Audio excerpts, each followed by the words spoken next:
Before 1898, Puerto Rico was not a passive colony awaiting rescue. It was a vibrant society with a growing sense of self-governance.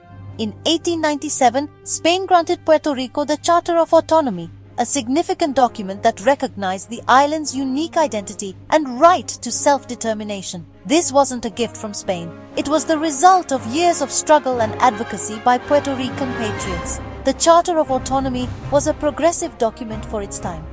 It provided Puerto Ricans with control over their internal affairs, including education, finance, and public works. This meant they could make decisions that directly impacted their lives, fostering a sense of responsibility and ownership over their future. This autonomy wasn't just a theoretical concept. It had real tangible effects on the island.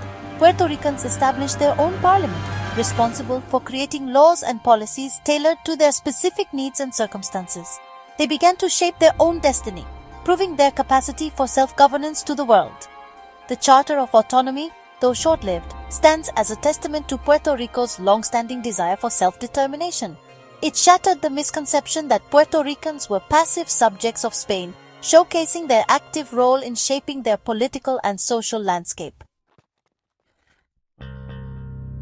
Puerto Rico's autonomy under Spanish rule wasn't limited to internal affairs. The island also had representation in the Spanish Cortes, the national legislative body. This meant that Puerto Ricans had a voice in matters affecting the entire Spanish Empire, not just their island.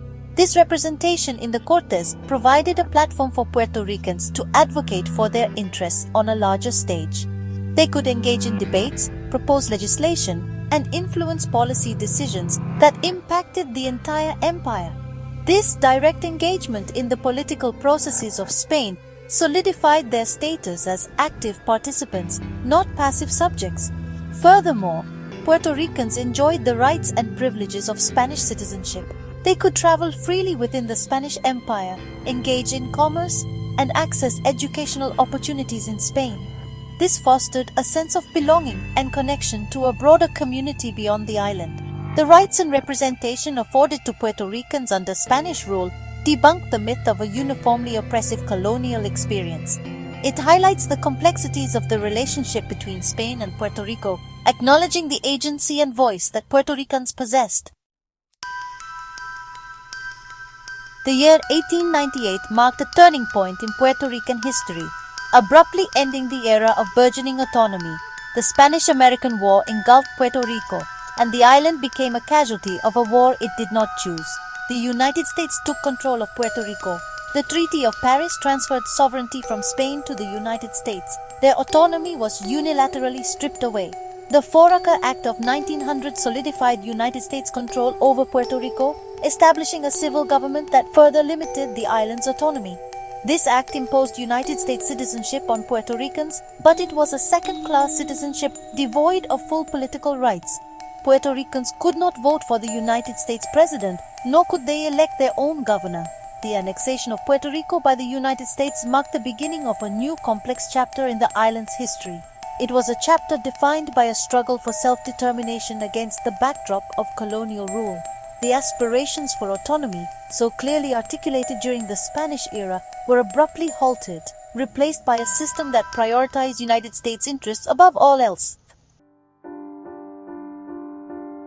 Section 4. A century under colonial rule. The legacy of 1898. The U.S. takeover of Puerto Rico in 1898 ushered in a century of colonial governance that profoundly impacted the island's social, political, and economic landscape. This period was marked by a systematic suppression of Puerto Rican autonomy and a concerted effort to assimilate the island into the U.S. fold. One of the most significant consequences of U.S. rule was the imposition of English as the official language in schools and government. This policy, aimed at cultural assimilation, had a detrimental effect on Puerto Rican identity, creating a linguistic divide that marginalized those who spoke only Spanish. Economically, Puerto Rico became increasingly dependent on the U.S. under colonial rule. The island's economy was restructured to serve U.S. interests with a focus on agriculture and manufacturing that benefited American corporations. This economic dependence had long-lasting consequences, hindering the development of a diverse and sustainable economy in Puerto Rico. The legacy of 1898 is complex and multifaceted. It's a legacy etched in the struggle for self-determination, in the resilience of a people determined to define their own future, and in the ongoing debate about the island's political status. Section 5. Forging Our Own Path, Puerto Rico's Enduring Identity. Puerto Rico's history is often framed by its ties to the United States, starting in 1898, but its rich identity existed long before and thrives today. The Taino people left an indelible mark on Puerto Rican culture. Their traditions are interwoven into the island's fabric. Spanish influences shaped language, religion, and architecture.